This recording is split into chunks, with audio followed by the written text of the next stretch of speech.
오늘 M7 테슬라 소식으로 이어가 보도록 하겠습니다. 여러분, 최근 이 테슬라 분위기가 나쁘지 않게 어떻게 보면 좋게 전개가 되고 있죠. 어제장에서도 정규장에서 3% 가까이 올랐습니다.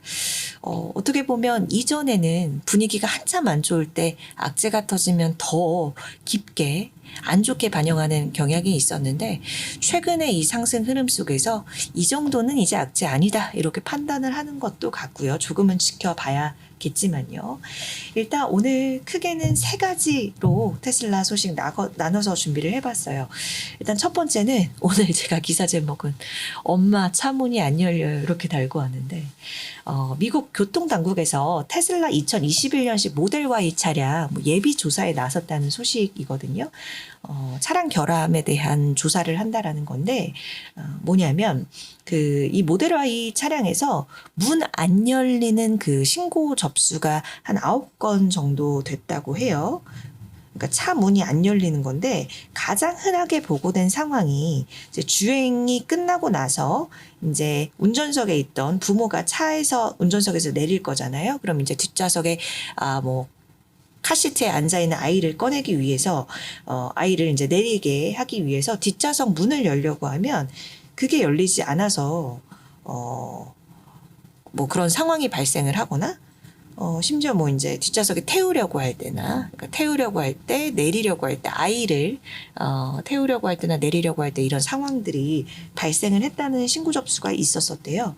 근데 여기서 이제 일부 한 반절 정도는 차 문을 아예 이제 운전석 문도 닫았으니까 다시 열 수가 없었대요. 그래서 이런 사례가, 발생을 해서 차 문을 열기 위해서 아이를 어쨌든 내려야 하니까 그래서 창문을 깬 그런 상황도 있었다고 합니다.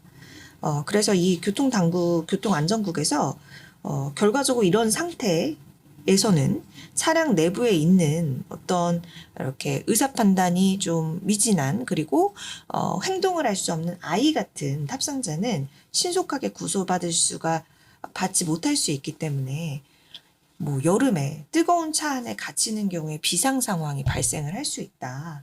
이러면서 이제 예비 조사에 나선 이유를 밝혔는데요. 그래서 이 상황이 발생할 수 있는 문제 범위나 심각성을 평가할 계획이라고 합니다.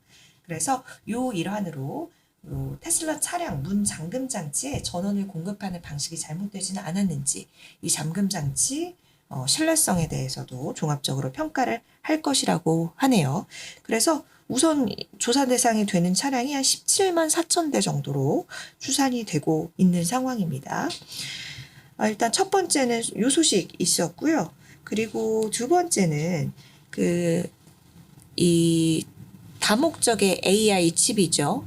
테슬라의 AI6 지금 AI6에 이거를 삼성전자랑 같이 만들잖아요. 거기 이제 파운드리에 맡겼는데 이 AI6에 머스크가 HBM 많은 사람이 생각하듯이 만능 해결책은 아니라고 하면서 이 사용 여부 AI6의 HBM을 채택할지 여부는 아직까지 정해지지 않았다는 입장을 또 X에 올렸더라고요.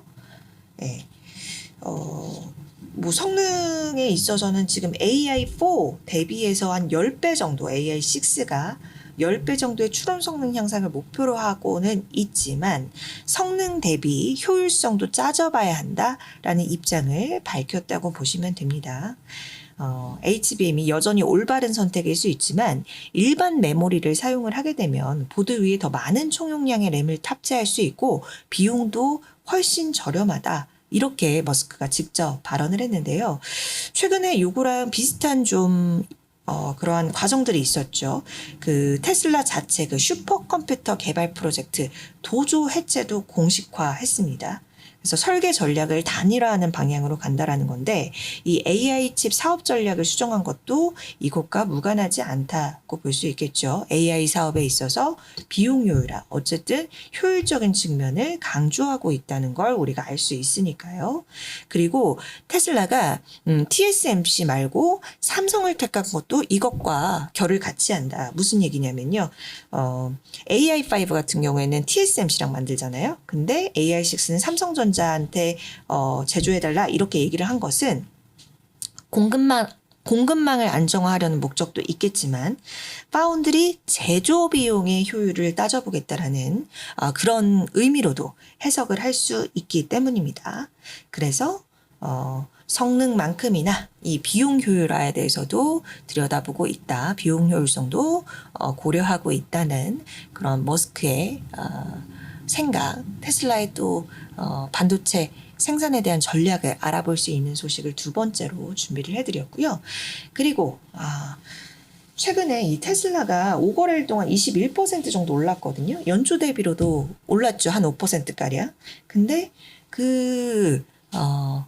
테슬라 주가 발목을 잡았던 게 머스크의 이 정치적인 발언과 행보 때문이었는데 최근에 머스크가 역시 눈치 보지 않는 머스크가 그 대규모 반이민 구구 집회에 화상으로 참석을 해서 영국의 정권 교체를 촉구하고 최근에 우리나라 연예인들도 문제가 좀 많이 되는 것 같던데 그 찰리 커크 이번에 좀 피격을 당해서 사망을 했죠.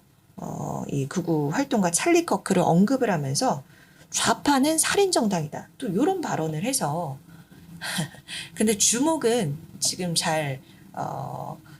최근 뭐 테슬라 상승 분위기 때문인지 또 이런 발언을 우리 또 주주들을 속을 태우는 발언들을 또 일삼고 있다고 합니다. 머스크 왜 또 이렇게 제가 그래서 달아봤어요. 풍풍님 오셨어요? 반갑습니다. 머스크 왜 또 정치하냐? 이렇게 PD님이 또 채팅글로 남겨주셨는데요. 자, 첫 번째로 이렇게 테슬라 3가지 소식 좀 준비를 해드렸고요. 다음으로는 마이크로소프트 보도록 하겠습니다. 트럼프가 영국 가 있죠.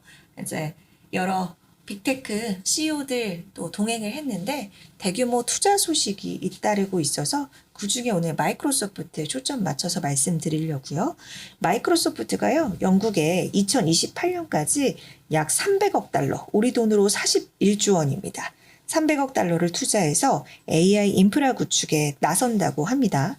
자본 지출에 155억 달러가량 쓰고요. 운용 비용으로 151억 달러 정도 책정을 해서 총 300억 달러 정도 수준으로 집계가 되는 겁니다.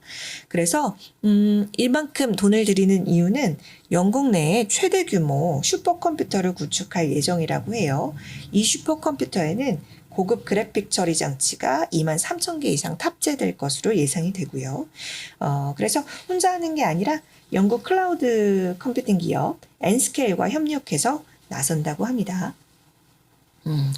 지금 여기뿐만이 아니라 뭐 엔비디아도 같이 따라가고 여러 가지 그래서 영국 정부랑 뭐 AI라든지 양자 컴퓨팅, 원자력 기술 분야 최근에 우리 국내 증시에서도 원전주가 뜬 이유도 이거죠. 미영이 같이 원자력 건설 관련해서 파트너십 체결한다는 소식이 있으면서 어제 코스피에서는 시가총액 상위 종목 가운데 또 이쪽이 더 가장 뜨기도 했었습니다. 이런 소식이 같이 나왔다. 그리고 또 한 가지 볼 것은 요 분기 배당금 결정을 했는데 주당 91센트로 결정이 됐어요. 그래서 기존 대비 10% 정도 인상된 수준입니다. 그래서 12월 11일에 지급이 되는 그런 내용으로 또 정리를 해드리도록 하겠습니다. 다음으로는 엔비디아 살펴볼게요. 엔비디아. 네. 자, 엔비디아 이 중국 전용 칩 관련해서 월가에서는 두 번째로 제가 시장 전망은 좋았는데 이렇게 해놨잖아요.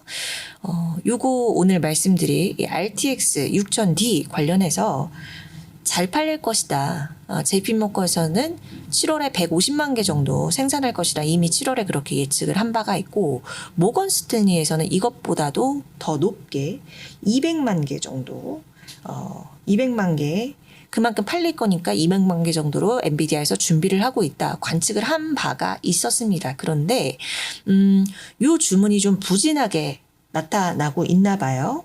로이터 통신발 소식인데요. RTX 6000D 요게 성능에 비해서 비싸다고 중국 현지 업체들이 평가를 하고 있어서 그만큼 주문을 안 하고 있다고 해요. 그래서 그만큼 수요가 어디에 쓸 리가 있냐. 올해 초에 출시한 고성능 RTX 5090 여기에 더 쏠리고 있다고 해요. 근데 중국 수출 막혔잖아. 암시장 통해서 활발히 거래가 되고 있다고 합니다.